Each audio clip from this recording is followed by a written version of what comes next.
3 ay boyunca Rusya'nın en batı ucundan başlayıp en kuzeyinden en güneyine on binlerce kilometre süren Rusya seyahatim boyunca onlarca şehir, yüzlerce yerleşim noktası gezip binlerce insan ile tanıştım. Çoğu Türkiye'de daha önce adı duyulmamış Türk halklarını ziyaret ettim. Bu bölümde Ural Dağları'nın doğusunda, İdil Havzası'nda Don Volga Nehri'ne yakın yaşam süren Başkurt Türklerini, diğer bir söylem ile Başkırtları ziyaret ettim.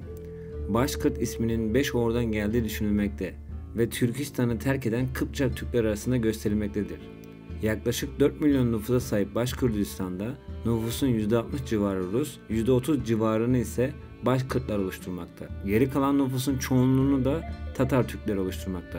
Başkurdistan'ın başkenti Ufa'da 3 günlük bir ziyaret gerçekleştirdim. Aradıklarımı bulamasam bile yine de sizler için kısa bir video derledim. Şu an burada gördüğünüz meydanın adı aslında Yedi Kız Çeşmesi Meydanı. Yedi Kız dediğimiz olgu da aslında bu 7 rakamı Başkurtlarda önemli bir rakam. Anlatmışımdır ya da anlatacağım. Başkurtların bayraklarında da, kendi bayraklarında da gördüğünüz üzere 7 tane yıldız var. 7 tane yıldızın olmasının sebebi de Başkurtlarda aslında 7 tane büyük boy var. Aslında 7 tane yıldız doğru olmadı. 7 tane kamış var diyeyim. Aslında o kamışlar da ne derseniz de buradaki ünlü bir çiçek var. Bu çiçek, bizde ona ne diyorduk böyle? Adını unuttum bizdeki adını ama çiçeği de gösteririm şimdi.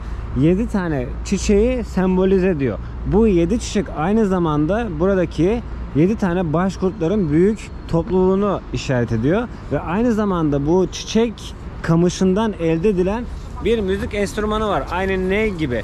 Şimdi onu araştırıyorum aslında. Ben çok zaman ayırdım onu bulmak için, bir kültür evi, ama bulamadım. Siz şimdi izlediğinizin arkasının 10 değil 100 katı ben aslında çok şey araştırıyorum ama olmayınca, denk gelmiyor. Bayrakta da yer alan o kamış gibi şey, yani bizdeki neye benziyor aslında.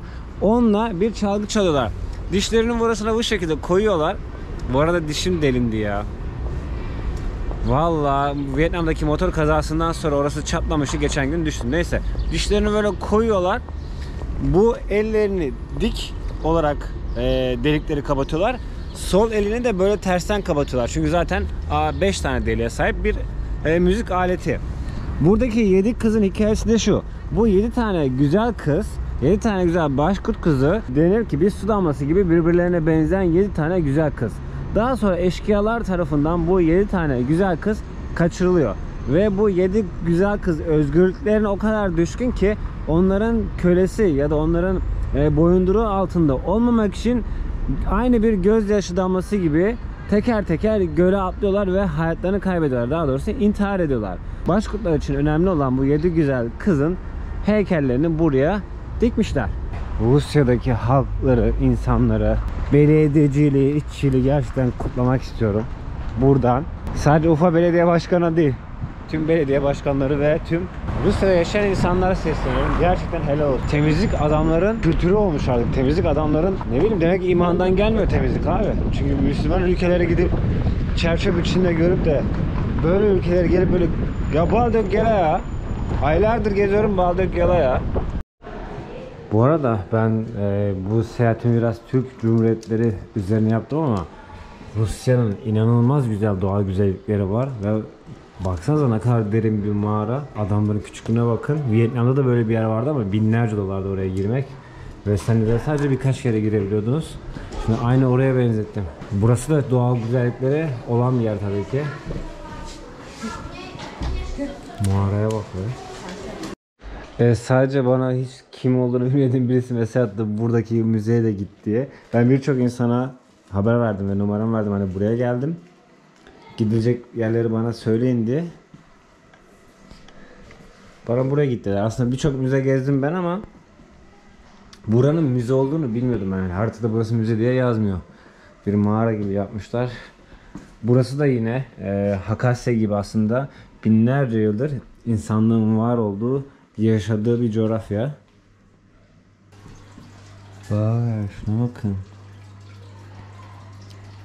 Evet, burayı araştırırken şu sembolü burada, yani meşhur galiba, bir sürü var bakın. Hafif şişman bir kadın figürü gibi. Evet, şurada da var yine. Burada da yine binlerce yıllık mağara çizimleri. Burada mamut. Burada bir yerde mamut heykeli de var. Ha burada bakın. Bir başkurt ailenin evini görüyorsunuz. Yanlış mı görüyorum? Samanlığını toprağın altına inşa etmiş gibi. Eğer o toplu mezar mı diyecektim, emin olamadım. Bakın mamut var orada. Yine bir mağaranın içerisi ve burada da bir kamu görüyorsunuz. Daha önce de demiştim, şamanlar genelde kadındır. Erkek şamanlar da aslında kıyafetlerine renkli materyaller takarak böyle kadınımsı bir kıyafet tarzına bürünerek ritüellerini gerçekleştiriyor. Gergedan var. Değişik bir boğa kafası var. Vay arkadaş, mamut dişi var. Bunu şeyini görmüştük, hayvan iskeletlerinden çadır yapma olayı var ve bunu Yakutistan'dan da yapayını görmüştük hatırlarsanız. Aletten bu genelde kabile reisinin kaldığı nokta oluyordu. Şu gördüğünüz şey de 18 yazanda aslında bir mamutun alt dişi. Yanılmıyorsam mamutun toplamda 4 tane böyle dişi var. İşte yediği yiyecekleri öğütmesine yarayan. Bu sivri dişleri de var, o ayrı. Evet, böyle bir müze hayal etmiyordum ben. Özellikle şey demiştim. Başkurtlarla ilgili şeyler olsun dedim ama ne yapalım? Bu var, bunu izleyelim biz de. Evet, sanırım bir elmas madeni ve dünyanın en derine kazılmış elmas madeni de aslında Yakutistan'daydı. Çok da uzak değildi ama oraya gidip gelmek, sırf şöyle bir çukuru görmek için bir gün gidecekti. O yüzden gitmemiştik.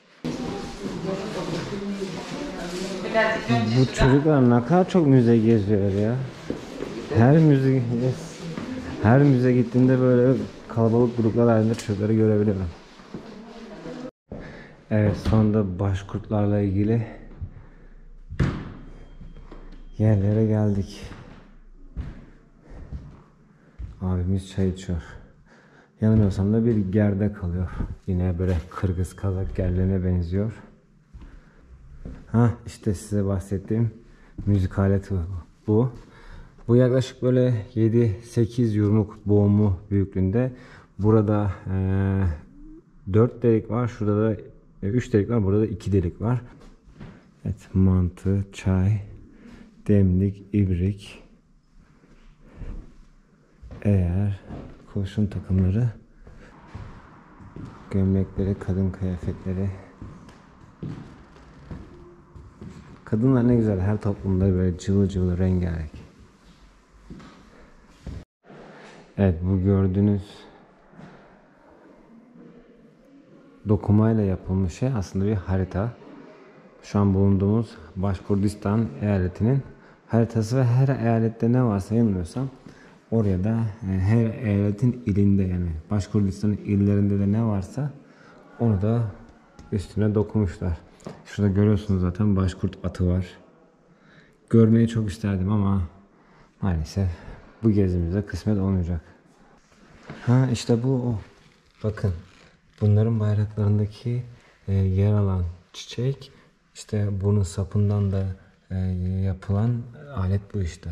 Bu işte bayraklarındaki çiçek bu. Evet, burada da Başkurdistan balını görüyorsunuz. Şu an bu balla ilgili, yani balın nasıl aslında yetiştirildiği çok mühim. İnanılmaz özel bir bal ve bu ülkede bu bal değer görmüyor. Sorry. Okay, good. Чуть не снесла. Okay. Пожалуйста. Хорошо, спасибо. Rusya'da her yerde. Dışarısı çok soğuk, içerisi çok sıcak olduğu için içeri girerken böyle montlarınızı bırakacağınız yerler oluyor. Orada da böyle hep teyzeler var genelde. Sabahtan akşama kadar oralarda çalışıyor. Beklediğim gibi bir müze değildi. Burada da biri bana mesaj attı. Biri beni bekliyor sandım ama kimse beni de beklemiyormuş galiba, anlamadım. Gidiyor şimdi. Bakalım.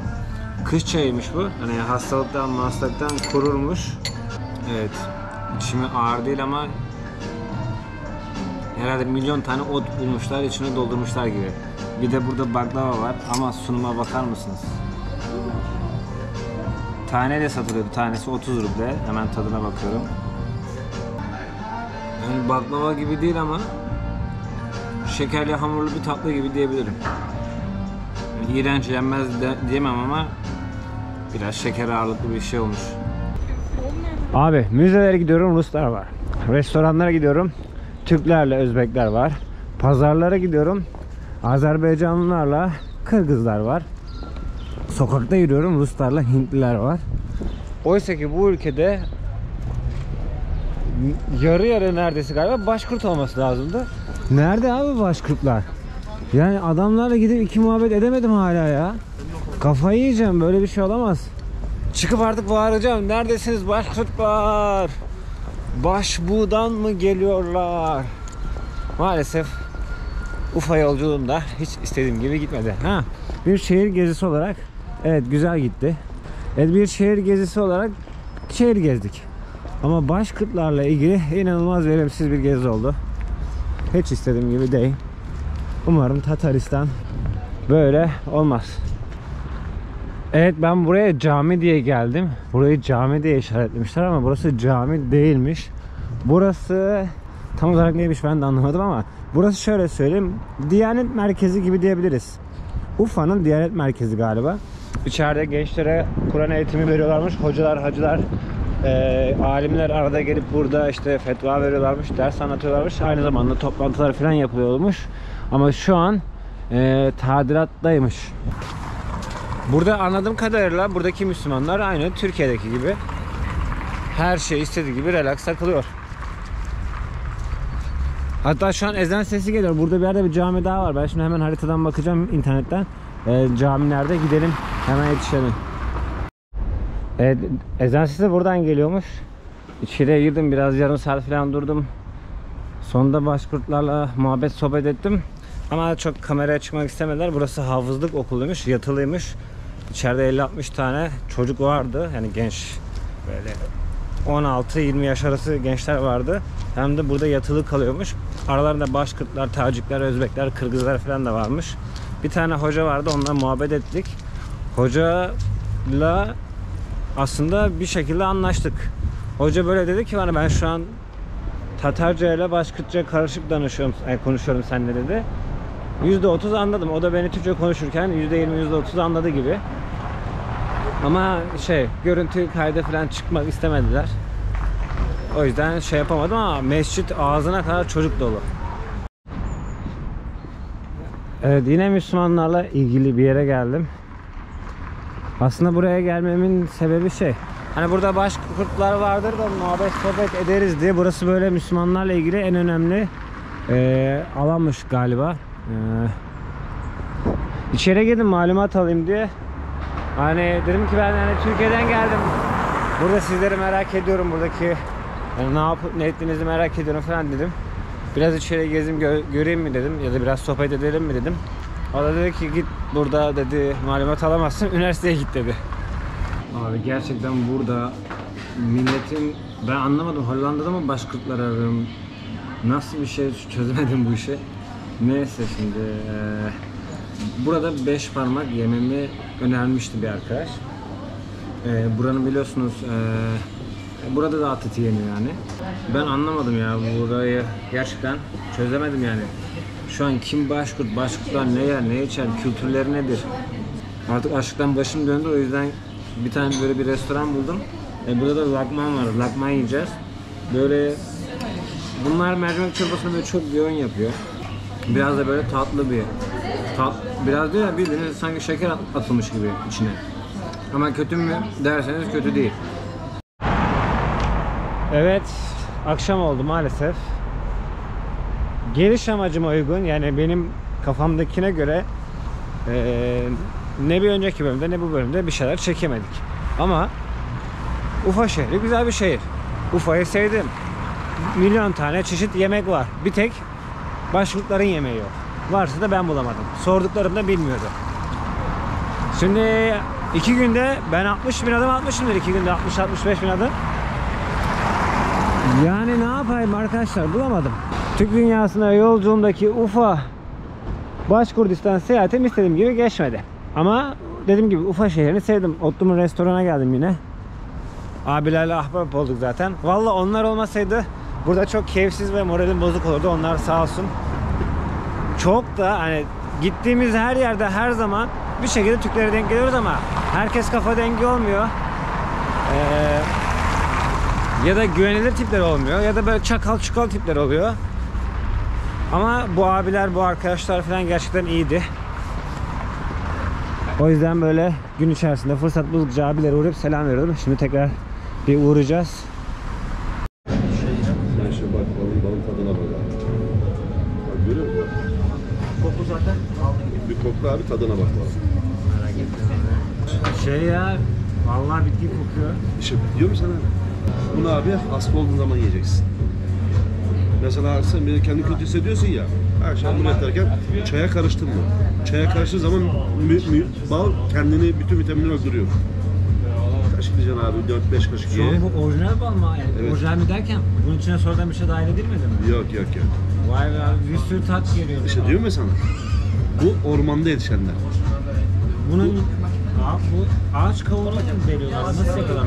Abi bunu nasıl, ben sana söyleyeyim, yok. Şimdi burada ormana götürüyorlar, bir şeyleri koyuyorlar, sen söyle. Kovanları koyuyorlar abi, ormana bırakıyorlar. Ormandaki bütün şeylerden emiyor işte hayvan. Yani bir çiçekten emiyor bunu. Anladın mı? Arının yani evcil arı değil gibi, yabani arı gibi aslında. Yani bütün ağaçlar hepsinden kapıyor abi. Ben bir belgesel izledim, adam ormana bırakıyor, 3 ay sonra gelip alıyor. Bunlar da öyle, ormana bırakıyor işte. Ha. Anladın mı? Ormana bırakıyor, adam gelip ama adam orada yatıyor. Vallahi Bak, bu bal mesela 1 yıllık bal. Düşünemiyor musun? Bu bal 1 yıldır duruyor. 1 yıllık bal. Düşünemiyor musun sana? Bak şekerlenme değil mi sen? Şekerlenme olmaz bunda. Aynen. Yoğunlaşma oluyor, şekerleşme olmuyor. Anladın mı? vallahi abi. Ben normalde tatlı sevmem, böyle bir tane Yok abi, alsam yok. bayardım. 1 yıllık bal. Teşekkür Bizdekiler niye öyle şeker abi? Çünkü bizdekiler değil mi sana? Şeker veriyorlar. Şeker şurubu veriyorlar. Ustam bunu ne yapıyor musun sen şimdi? Bunu güzel bir şeye sat. Sitece sat. Abi çok teşekkür ederim. Ne demek abi? Afiyet şeker olsun. Sağ olasın. Bir de duyduğuma göre çok pahalı değilmiş. Pahalı değil abi. Evet. Değil mi sana? Türkiye'ye göre 3 litre ölçene 1500 bile kaç para yapıyor? 450 TL. Bitti. 3 kilo bal. Aynen Dağlar öyle. organik yetişiyor ve 450 TL. Sen 450 TL... ucuz burada. Et de ucuz. Etin ucuz olduğunu fark ettim abi. 450 Üç öyle TL abi et var. Türkiye'de bal nereden alacak?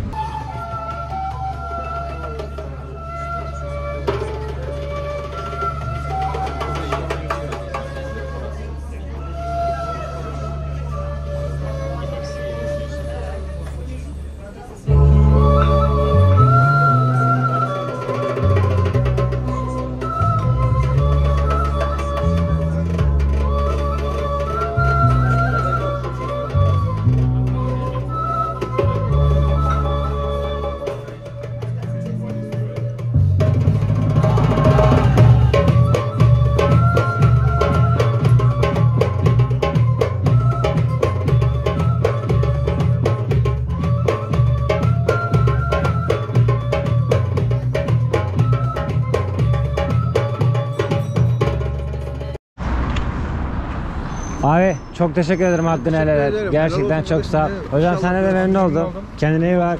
Kral görüşürüz. kendine iyi bak, Kendine iyi bak. adamsın. Allah'a Teşekkür emanet. ederim. Hepsine selam söyle Seviyorum seni. abilere. Hayırlı yolculuklar. Sağ Allah olasın. beraber versin. Amin. Ha, eyvallah dostum.